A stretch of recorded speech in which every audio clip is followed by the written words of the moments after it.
Hello students, good morning all of you.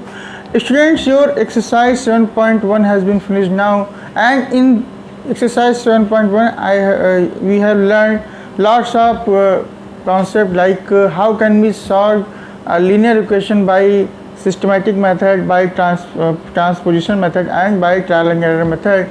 And student, in previous video I have also explained that there is only one method for less time consuming method, that is transposition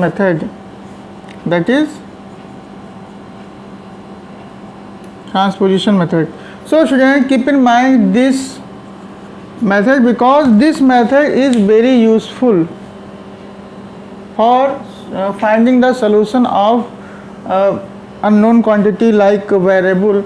So today I will solve some practical, or you may say that some applications which is based on the linear equation. Okay, so here I will tell you something, one more concept, that this chapter 7 is belonged from simple linear equation. So in this chapter you have to use only one variable. बच्चों, ये जो chapter है आपका, ये linear equation पे based है और इसमें आपको वन वेरिएबल में ही आपको अननोन क्वांटिटी एज्यूम करनी होगी, क्योंकि this chapter is based on linear equation in one variable. Okay, तो keep in mind also this rule, क्योंकि यहाँ पर बच्चों ये जो चैप्टर है इसमें आपको linear equation in one variable का ही कॉन्सेप्ट फॉलो करना है, क्योंकि in next class you will study about linear equation in two variables in 9th and 10th also. So here we have to use only one variable. बच्चों यहाँ पर one variable के ही question solve करेंगे हम, क्योंकि आपके इस सिलेबस में सिर्फ वन वेरिएबल का ही कॉन्सेप्ट दिया हुआ है. ठीक है. So today I will discuss some numeral problem which is based on the linear equation, and in this exercise there are lots of word problem have given. So in these type of question, first of all you have to follow the some steps. कुछ steps follow करने होते हैं बच्चों. पहले step में क्या करना होता है, you have to read question carefully. सबसे पहले क्वेश्चन को केयरफुली रीड करना होता है. Then after you have to assume variable, any variable for unknown quantity. और जो इसमें अननोन क्वांटिटी होती है बच्चों, उसके लिए वेरिएबल एज्यूम करना होता है ना, सपोज करना होता है. Then after you have to make linear equation, in one variable. और इसके बाद बच्चों आपको एक लीनियर इक्वेशन बनाना होता है.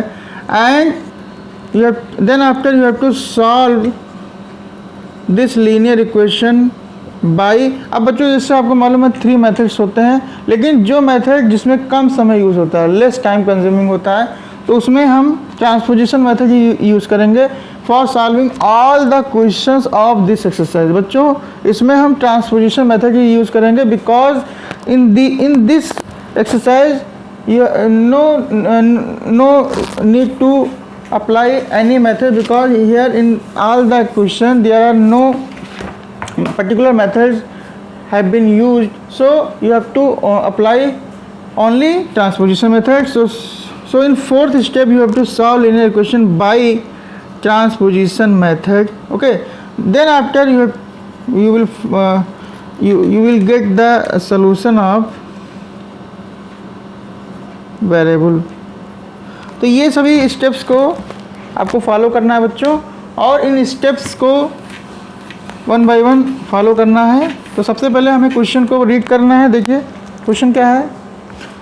The sum of two number is, the sum of two numbers is 24 and one number is twice the other number, find the numbers. बच्चों टू नंबर्स हैं है ना, 2 नंबर्स हैं और वो 2 नंबर्स आपको फाइंड करने हैं, यानी कि वो अननोन है। तो ऐसा नहीं है कि 2 नंबर्स है तो आप दोनों नंबर क्या है, अननोन है। अननोन का मतलब जो जिसको हमें फाइंड करना है, टू बी फाइंड, समझ में आ रहा है। तो ऐसा नहीं है कि 2 नंबर है तो आप एक वेरिएबल x मान लें, दूसरा वेरिएबल y मान लें, ऐसा बिल्कुल भी नहीं करना है बच्चों। क्यों, इसका भी रीज़न समझ लीजिए, क्योंकि ये जो आपकी क्लास है बच्चों, in this class you have to use only linear equation in one variable type question. समझ में आ रहा है बच्चों, linear equation in one variable type के क्वेश्चंस को ही आपको इसमें आपको फॉलो करने हैं। तो कभी भी आपको 2 वेरिएबल आपको नहीं मानना है। अगर 2 वेरिएबल्स मान कर आप करेंगे तो वहाँ पर ये इस क्लास के लिए सही नहीं माना जाएगा। समझ में आ रहा है बच्चों। तो ऐसा नहीं कि 2 वेरिएबल्स मान के करेंगे तो आंसर नहीं आएगा, तब भी आंसर आएगा बच्चों। लेकिन ये जो कॉन्सेप्ट है बच्चों, ये 2 वेरिएबल वाला, ये 9th में आप अप्लाई करेंगे, ठीक है। So keep in mind this very important concept. So here first of all you have to assume the unknown quantity. So I am writing the solution of this question. Let the first number be x. मान लेते हैं बच्चों कि एक number x है। अब question क्या कह रहा है, 2 नंबर्स हैं, उनका सम दिया है 24। तो अगर आपने एक नंबर x मान लिया बच्चों, ध्यान से सुनिएगा, एक नंबर x मान लिया और क्वेश्चन कह रहा है कि 2 नंबर्स हैं जिनका सम कितना है बच्चों, 24 है कि नहीं है। तो अगर एक नंबर आपने x मान लिया, दूसरा नंबर हमें फाइंड करना है बच्चों, तो ये दूसरा नंबर कैसे निकालेंगे आप, इस x को इधर शिफ्ट कर देंगे तभी तो दूसरा नंबर आएगा बच्चों। तो यही वो दूसरा नंबर है, this is the second number. समझ में आ गया बच्चों। और ये क्या है बच्चों, फर्स्ट नंबर है जिसको आपने एज्यूम किया है। तो सेकेंड नंबर क्या मान सकते हैं हम, 24 minus x। And given sum of 2 numbers is 24, then the second number will be, क्या होगा बच्चों, अभी मैंने बताया सम से हम इस नंबर को माइनस कर देंगे तो हमें सेकंड नंबर फाइंड हो जाएगा। Okay, now from question, or you may say that now according to problem, from question भी लिख सकते हैं। now from question के अकॉर्डिंग चलेंगे हम बच्चों। कह रहा है the sum of 2 number is 24। तो एक नंबर आपने x मान लिया है, दूसरा नंबर 24 माइनस x है। अब कह रहा है वन नंबर मान लीजिए ये x है, ट्वाइस द अदर नंबर। अब देखिए बच्चों ध्यान से, ये फर्स्ट नंबर है और ये सेकंड नंबर है ना। तो कह रहा है वन नंबर मान लीजिए ये वाला नंबर है, ट्वाइस का मतलब होता है बच्चों 2 टाइम्स। समझ में आ रहा है, 2 टाइम्स का मतलब हिंदी में क्या लिखेंगे हम, 2 गुना। तो जो ऐसे वर्ड आते हैं बच्चों, एक 2 टाइम्स या ट्वाइस या थ्राइस करके भी कभी कभी आता है। थ्राइस का मतलब होता है बच्चों 3 टाइम्स या 3 गुना, है ना। तो ऐसे वर्ड के लिए हम मल्टीप्लाई कर देते हैं। जैसे ट्वाइस है तो कह रहा है one number is twice the second number, twice the other number. तो ये हो जाएगा बच्चों 2 गुना हो जाएगा। अब इसको हमें सॉल्व करना है। देखिए x इक्वल टू हो जाएगा 24 2 ज़ा 48 माइनस 2 इंटू एक्स। देखिए बच्चों 2 को 24 माइनस x से मल्टीप्लाई करना है, तो 2 को पहले 24 से करेंगे, फिर 2 को x से करेंगे, माइनस x से करेंगे, है ना। अब इसमें बच्चों हमें अब ये आपका इक्वेशन रेडी है, समझ में आ रहा है, इक्वेशन आपका रेडी हो गया। अब हमें ट्रांसपोजिशन मेथड लगाना है। तो ट्रांसपोजिशन मेथड में क्या करेंगे, 2x को इधर शिफ्ट कर देंगे, तो यहाँ लिखेंगे x, और ये माइनस में बच्चों तो प्लस में हो जाएगा, तो यहाँ लिखेंगे by transposition method.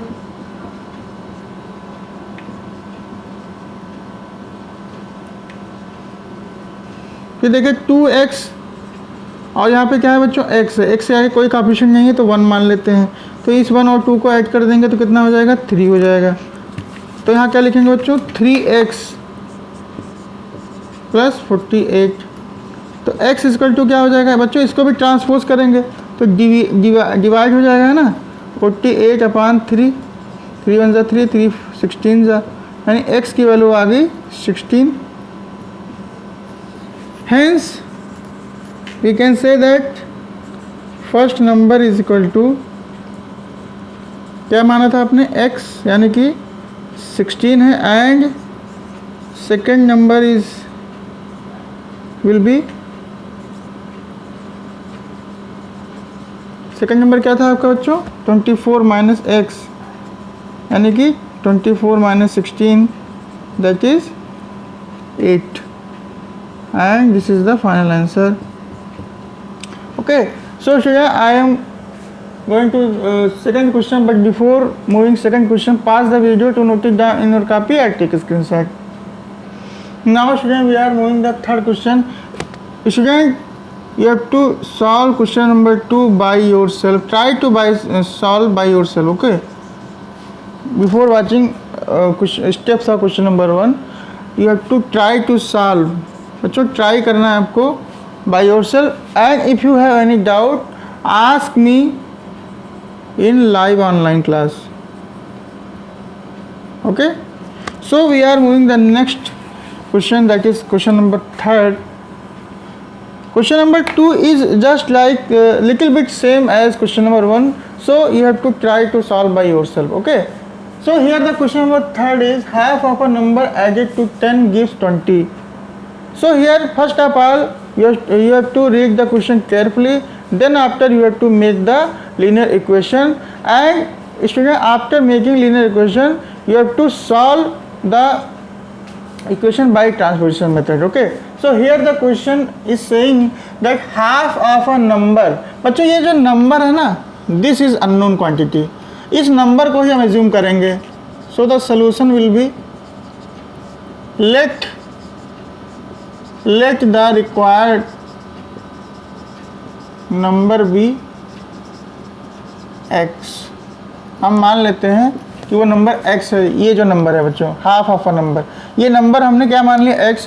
Then from question, अब क्वेश्चन के अकॉर्डिंग बच्चों हम कंडीशन अप्लाई करेंगे, इसका हाफ करना है बच्चों। देखिए क्या लिखा है हाफ ऑफ अ नंबर, यानी हाफ करेंगे बच्चों इस तरह से, हाफ इसी तरह तो होगा x/2 एडेड टू 10, और इसमें अगर हम 10 ऐड करते हैं बच्चों तो गिव्स का मतलब रिजल्ट जो हमें मिलता है वो क्या मिलता है 20। अब बच्चों देखिए ये लीनियर इक्वेशन रेडी है, आपका समझ आ रहा है, आपने लीनियर इक्वेशन बनाया, इसके बाद हमें सॉल्व करना है। So we have to use the methods for solving this linear equation in one variable. So the best method if you want to solve this equation is that transposition method. बच्चों transposition method is very useful for solving any linear equation in one variable. Okay, so here by transposition method we have to shift 10 in RHS. So here we can write x/2 is equal to 20 minus 10, and we have to write by transposition method. तो देखिए बच्चों x/2 क्या हो जाएगा 20 minus 10 कितना होगा 10। अब बच्चों देखिए ये 2 क्या है, 2 को भी शिफ्ट करेंगे, तो जैसे मैंने अभी बताया कि जब ट्रांसपोजिशन में जब शिफ्टिंग करते हैं बच्चों तो अपोजिट साइन हो जाता है। क्यों? क्योंकि जब प्लस को शिफ्ट करेंगे तो माइनस में कन्वर्ट हो जाएगा, जब माइनस को शिफ्ट करेंगे बच्चों तो वो किस में कन्वर्ट हो जाएगा प्लस में, जब मल्टीप्लाई को शिफ्ट करेंगे बच्चों ऑपरेटर को तो डिवाइड में कन्वर्ट हो जाएगा, और डिवाइड किस में कन्वर्ट हो जाएगा मल्टीप्लाई में। तो यहाँ पर बच्चों देखिए 2 किस फॉर्म में है डिवीज़न के फॉर्म में, देखिए 2 डिवाइड कर रहा है ना, 2 डिवाइड हो रहा है, तो जब RHS में शिफ्ट करेंगे बच्चों तो मल्टीप्लाई हो जाएगा, तो यहाँ लिखेंगे x इक्वल टू 10 मल्टीप्लाई 2, यानी कि x की वैल्यू कितना आ गई बच्चों 20, यानी वो नंबर क्या है बच्चों 20 है। Hence the number is 20 and this is the answer. So student, we are moving the next question, but before moving the next question pause the video to note it down in your copy or take a screenshot. Now student, we are moving the question number 4. So here the question number 4 is the product of two numbers is 27. One number is 3 and you have to find the other number. So again you have to assume the unknown number as variable. So here for assuming the other number you have to assume a variable, then after you have to make the equation according to problem. So here the solution will be first of all you have to assume a variable. Let the required number be x. Okay बच्चों आप कोई भी variable मान सकते हैं, x, a, b, c whatever जो भी आपको मानना है. Then from question according to problem बच्चों कह रहा है कि the product of two number is 27, one number is 3. One number दिया है बच्चों, you have to find the other number. तो अदर नंबर हमने क्या मान लिया, x. यहाँ पर लिख सकते हैं लेट द अदर नंबर, लिख सकते हैं let the other number be x. Then according to problem बच्चों फर्स्ट नंबर 3 है और दूसरा नंबर हमने क्या माना x और इसका प्रोडक्ट दिया है बच्चों 27. तो ये बहुत ही ईजी है बच्चों. 3 को शिफ्ट कर देंगे तो देन x इक्वल टू क्या हो जाएगा 27/3. 3 1 जा 3, 3 9 जा 27. So we can say that x equal to 9. यानी 9 वो नंबर है जो कि इन दोनों का प्रोडक्ट अगर हम निकालेंगे तो हमें क्या मिलेगा 27 मिलेगा. यहाँ लिख सकते हैं by transposition method. Okay so we can write here hence the other number is 9 and this is the answer. So student pause the video to note it down in your copy. I'll take a screenshot. Now student we are moving the next question, that is question number 6. Student you have to try to solve question number 5 by yourself. Okay, because this question is based on division algorithm. That is dividend is equal to divisor into quotient plus remainder. तो बच्चों ये वाला concept लगा के हम question number 5 solve कर सकते हैं. एंड इसमें if you have doubt in for solving in this question you will be asked in live online classes. Okay, so here the question number 6 is in an isosceles triangle the base angles are equal, the angle at vertex is 30 degree, find the base angle. So student this question belongs the branch of geometry. बच्चों geometry branch का ये question है और आपने class 6 में पढ़ा होगा कि isosceles triangle क्या होता है. First of all I want to introduce the isosceles triangle. So student isosceles triangle is a triangle in which two opposite sides are equal. समझ में आ रहा है. एक ऐसा ट्राइंगल जिसके अपोजिट साइड बराबर होती हैं, जैसे ये दोनों साइड बराबर हैं बच्चों. समझ में आ रहा है. तो इसमें एक और कॉन्सेप्ट होता है बच्चों, वो कॉन्सेप्ट देखिए, कॉन्सेप्ट इसमें बहुत यूज़ होना है. पहला तो आइसोसेलेस ट्रायंगल कैसा होता है, एक ऐसा ट्रायंगल जिसकी टू अपोजिट साइड इक्वल होती हैं. समझ में आ रहा है. अब इसके बाद क्या लिखा है, बेस एंगल्स. बेस एंगल्स क्या होते हैं, जैसे ये ट्रायंगल है, इसका ये जो बीसी साइड आप देख रहे हैं बच्चों, ये इसे बेस कहते हैं. क्या कहते हैं, बेस. तो आइसोसेलेस ट्रायंगल की एक प्रॉपर्टी होती है बच्चों कि जब two sides opposite side equal होते हैं बच्चों, तो उसके बेस एंगल भी इक्वल होते हैं. समझ में आ रहा है. This is the property. So this property you have studied in class 6. ये क्लास 6 में पढ़ाए गए होंगे बच्चों. तो बेस एंगल दोनों इक्वल होते हैं, ठीक है. और इसमें एक और कॉन्सेप्ट यूज़ करेंगे.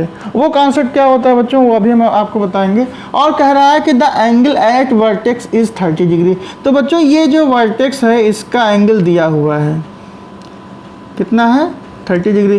तो इसमें क्या होगा बच्चों कि इसमें आपको एक अननोन क्वांटिटी माननी पड़ेगी, क्योंकि this chapter belongs from linear equation in one variable.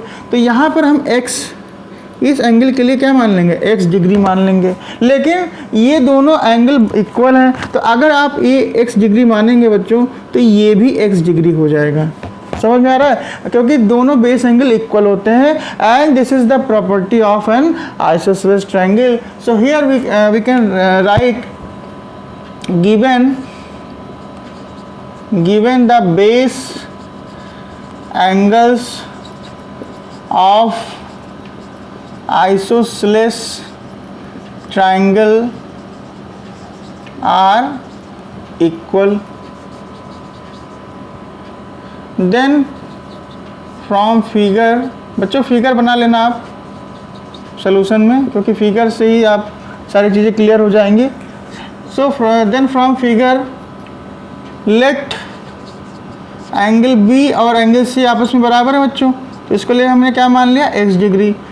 And given angle A ये दिया हुआ है बच्चों 30 डिग्री। अभी मैं बताने जा रहा था कि इसमें एक और कॉन्सेप्ट यूज़ करना है बच्चों, तो वो कॉन्सेप्ट क्या होता है, वो कॉन्सेप्ट भी आपने पढ़ा हुआ है क्लास 6 में, because you have studied the chapter of triangle in class 6 also. So the concept is the sum of all the angles of an isosceles triangle are you may say that any triangle. बच्चों किसी भी triangle के लिए concept use होता है कि किसी भी ट्रायंगल के तीनों एंगल का sum, the sum of all the angles of a triangle is 180 degree होता है बच्चों। ये एक कॉन्सेप्ट होता है, ये रूल आप जानते होंगे बच्चों, जो नहीं जानते वो भी जान जाएंगे कि the sum of all the angles of a triangle is 180 degree and this concept is known as angle sum property of a triangle. और इस कॉन्सेप्ट को कहा जाता है बच्चों angle sum property of a triangle.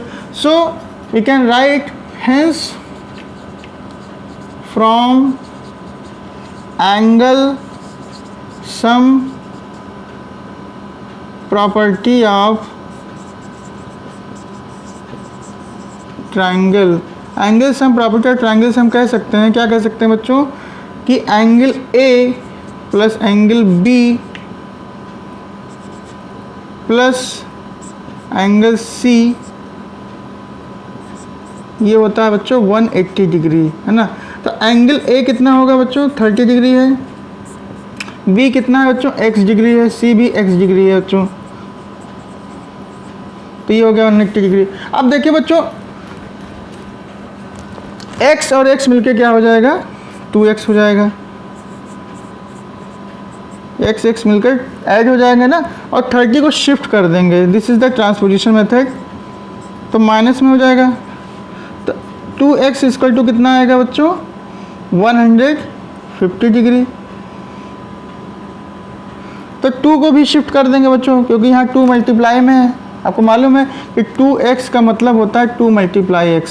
तो जब 2 मल्टीप्लाई x को शिफ्ट करेंगे 2 को, तो वो डिवाइड में हो जाएगा। देखिए बच्चों x degree is equal to 150 upon 2, 2 1 ज़ा 2, 2 7 ज़ा 14 एंड 2 5 ज़ा 10, यानी x की वैल्यू आ गई बच्चों 75 degree.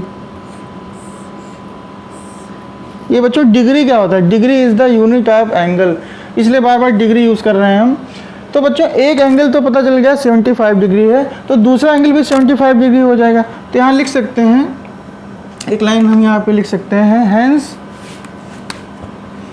Hence the base angles are 75 degree and 75 degree, answer. समझ में आया बच्चों।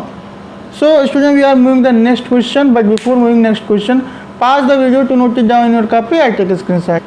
Now student we are moving some another question, that is question number 7 is saying that the sum of two consecutive number is 59, find the number. So student first of all you know about what is consecutive number. So consecutive number means continuous number. बच्चों जैसे आपने देखा होगा 1 after 1 what number we will get 2, तो ये 2 क्या है बच्चों, 1 का कॉन्जिक्यूटिव नंबर है। 1 का कॉन्जिक्यूटिव नंबर क्या होगा 2, 2 का कॉन्जिक्यूटिव नंबर क्या होगा 3, 3 का कॉन्जिक्यूटिव नंबर क्या होगा 4। तो ये सभी नंबर जो है बच्चों कॉन्जिक्यूटिव नंबर हैं। तो ये कॉन्जिक्यूटिव नंबर मिलते कैसे हैं बच्चों, सबसे पहले ये जानना है कि how can we get the consecutive number. तो वो बच्चों 1 ऐड करने पे मिलते हैं। कैसे मिलते हैं, देखिए 1 का कॉन्जिक्यूटिव नंबर क्या है बच्चों, 2 है। अब ये 2 कैसे मिलेगा, 1 में 1 प्लस करेंगे तभी तो 2 मिलेगा। और 2 का कॉन्जिक्यूटिव नंबर क्या है बच्चों, 3 है। तो 3 कैसे मिलेगा, 2 में 1 प्लस करेंगे तभी तो 3 मिलेगा। और 3 का कॉन्जिक्यूटिव नंबर क्या है बच्चों, 4 है। तो 4 कैसे मिलेगा, 3 में 1 प्लस करेंगे तभी तो कॉन्जिक्यूटिव नंबर मिलेगा। तो इस तरह से हम कह सकते हैं कि कॉन्जिक्यूटिव नंबर कब मिलते हैं बच्चों, जब किसी नेचुरल नंबर में, नेचुरल नंबर क्या होते हैं बच्चों, all counting numbers are called natural numbers. और वो सभी कॉन्जिक्यूटिव नंबर्स कैसे मिलते हैं, हम सभी नंबर्स में आफ्टर वन जो है प्लस करते जाते हैं, ठीक है। तो यहाँ पर भी यही कॉन्सेप्ट बच्चों यूज़ करना है कि कॉन्जिक्यूटिव नंबर हैं, 2 कॉन्जिक्यूटिव नंबर हैं, उनका सम दिया है बच्चों 59, you have to find the number. So हम पहले मान लेते हैं let the first number be x। हमने मान लिया बच्चों कि फर्स्ट नंबर x है। देन इसका कॉन्जिक्यूटिव नंबर क्या होगा, then it's consecutive number, its का मतलब बच्चों, इट्स का मतलब इस x के लिए, समझ में आ रहा है।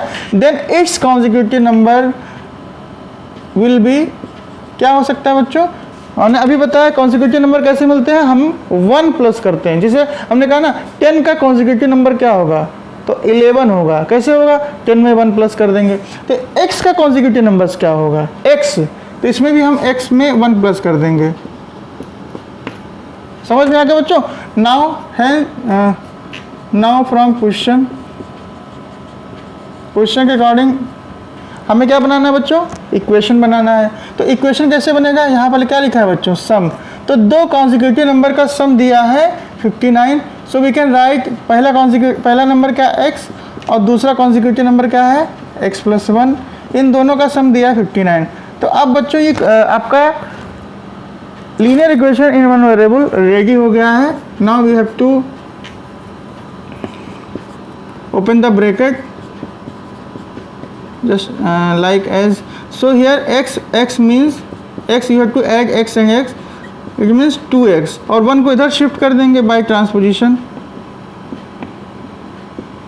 Bye transposition method. 1 को शिफ्ट कर दिया तो 1 के आगे कौन सा साइन था, प्लस, इधर जाएगा तो माइनस हो जाएगा बच्चों। तो 2x की वैल्यू आ गई 58।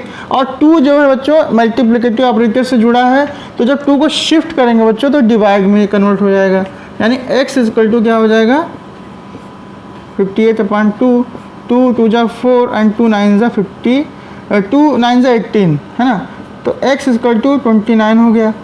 तो यहाँ लिख सकते हैं हेंस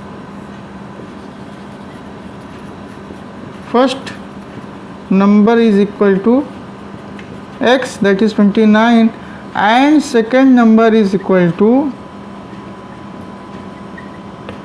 दूसरा नंबर क्या था बच्चों x + 1, यानी x की वैल्यू आई 29, तो यानी दूसरा नंबर हो जाएगा 30, and this is the final answer. यानी 2 कॉन्जिक्यूटिव नंबर कौन कौन से हो गए, एक आपका 29 हो गया, दूसरा आपका 30 हो गया।